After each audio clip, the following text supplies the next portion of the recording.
Mungkin gak cuma lu doang ya yang ngerasa, tapi gue juga ngerasain kalau semua permasalahan yang kita hadapi, problematika yang ada di zaman sekarang itu disebabkan karena sosial media dan juga internet. Jadi kayak kenapa kita itu depresi, kenapa kita itu gampang sedih, gampang marah, gampang merasakan emosi-emosi yang tidak kita inginkan, dan kenapa hidup kita ini bener-bener kayak gini-gini aja tiap hari. Itu penyebabnya memang karena sosial media. Mungkin emang kita itu karena emosi kita nggak stabil, karena kita tuh terlalu banyak peduli sama orang lain, terlalu banyak worries sama pikiran kita.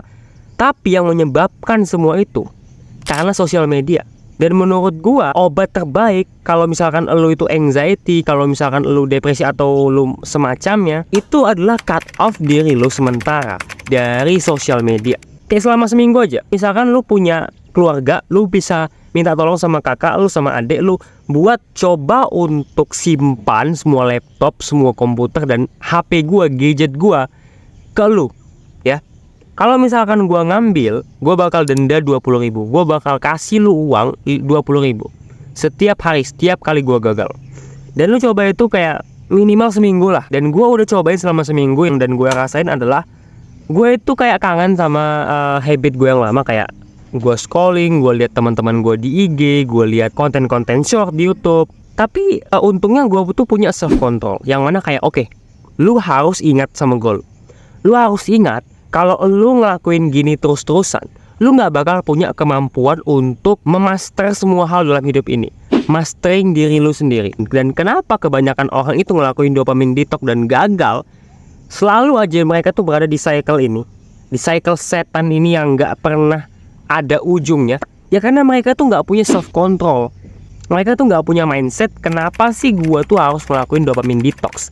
Kenapa sih gua itu harus mencapai goal gua? Dan kalau lu bisa bener-bener fokus sama goal lu tanpa harus adanya keterkaitan dengan sosial media, lu tuh bener-bener hidup dalam in control. Lu bisa bener-bener experience yang namanya flow, yaitu ketika lu fokus pada bidang yang benar-benar lu cintai. Menurut gue kebahagiaan itu bukan saat lu tuh mempunyai semuanya dan lu bisa experience semuanya. Kebahagiaan itu saat lu tuh benar-benar bisa memiliki goal lu, dan lu itu hidup lu terstruktur. Lu benar-benar tahu sama diri lu, dan lu bisa membuat karya-karya yang lu mau. Kita itu sebagai manusia itu kadang ada ego, mencari validasi atau mendapatkan social status.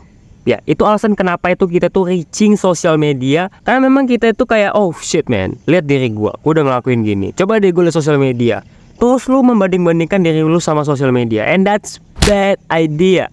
Jadi sekarang ini kayak semua itu penuh dengan sosial media ya. Kalau misalkan kita nih pengen sukses, kita tuh pengen kreatif di era sekarang, kita pengen berkarya dan kita pengen mencari duit, harus ada keterkaitan dari sosial media. Tapi lu tuh harus bener-bener hati-hati, kagak usah peduliin sama distraksi-distraksi ini, ya kayak konten-konten YouTube itu yang mendistract lu, yang mendorong lu buat hidup tidak lebih baik lagi. Jadi kalian tuh harus berpikir bagaimana cara gua bisa menggunakan teknologi ini semaksimal mungkin supaya gua bisa membuat sesuatu yang orang-orang itu belum buat, yang bener-bener bisa menghasilkan sesuatu yang luar biasa gitu dan bisa menghasilkan uang juga. Bukan gua hanya memainkan sosial media dan tidak dapat nilai positif dari penggunaan sosial media ini. Kita berjanji pada diri kita kalau misalkan gue membuka sosial media, gue membuka pada saat gue tuh bener-bener perlu, dan sesaat gue bener-bener antara belajar atau saat gue tuh buat sesuatu. Lalu itu harus ada punya alternatif, kayak misalkan buku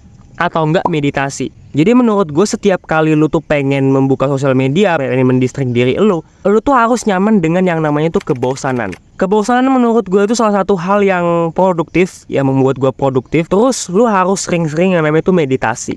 Lu harus sering-sering keluar di tempat yang kayak gue ini di tempat hutan, karena memang kayak gue tuh pengen cari ketenangan, dan di sini juga nggak ada orang, dikit banget orang di sini. Intinya goal kita tuh bukan untuk selamanya tidak bermain sosial media lagi. Jadi saran gue coba untuk ngelakuin dopamine detox dan coba untuk mendistract diri lo, atau cari hiburan lain seperti baca buku, dan coba untuk meditasi. Karena menurut gue meditation itu adalah salah satu powerful teknik untuk lo bisa bener-bener flow, get into the flow state, dan bisa lebih fokus. Emang awal-awal itu sulit, dan ini tuh merasa kayak bosen banget sih gue ngelakuin ini. Tapi kalau misalkan lu udah terbiasa ngelakuin ini, nanti kedepannya bakal gampang dan lu udah terbiasa dengan itu. Coba lu tuh untuk install beberapa extension, untuk install beberapa aplikasi seperti Minimalist Phone, Stay Focus. Dan kalau lu ada aplikasi itu, lu bakal menggunakan HP lu, laptop lu pada saat lu itu bener-bener kayak active learning,